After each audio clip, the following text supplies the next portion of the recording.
আজকে আমরা এসে সোদপুর পানিহাটি ঘাটে। তো ঘাটে পাশে হলো স্কন মন্দির আছে। তো স্কন মন্দিরের পাশেই হলো একটা রেস্টুরেন্ট আছে, মন্দিরেরই একটা রেস্টুরেন্ট বানিয়েছে নতুন। তো সেই রেস্টুরেন্টে আমরা সকলে বসে খাওয়া দাওয়া করবো। তো স্কন মন্দির আর পাশেই এই যে গৌরাঙ্গ অ্যাপার্টমেন্টের পাশেই হলো গোবিন্দাস দা।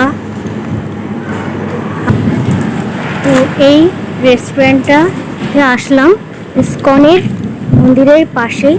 তো নিরামিষ এখানে সব অ্যাভেলেবেল আছে। তো আমরাও খাচ্ছি। পুরো এসি রেস্টুরেন্ট এটা একদমই।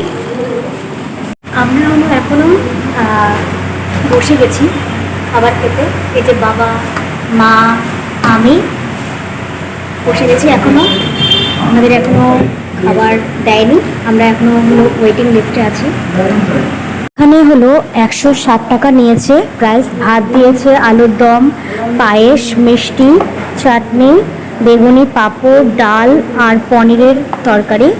তো ভালোই আইটেম দিয়েছে। আর জলের বোতল একটা। ভাতও খুব সুন্দরভাবে ডেকোরেশন করে দিয়েছে। এই এসি রেস্টুরেন্টে বসে আমাদের খাওয়া হয়ে গেল। তো হাতে নিয়ে নিলাম মুড়ি। আর এখন হলো বৃষ্টি পড়ছে টুকটুক করে।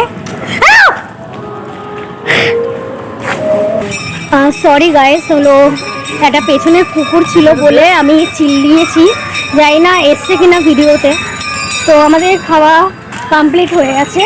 তো এখন বাড়ি যাচ্ছি। অবশ্যই ভিডিওটা দেখলে হয়তো তোমাদের ভালো লাগবে।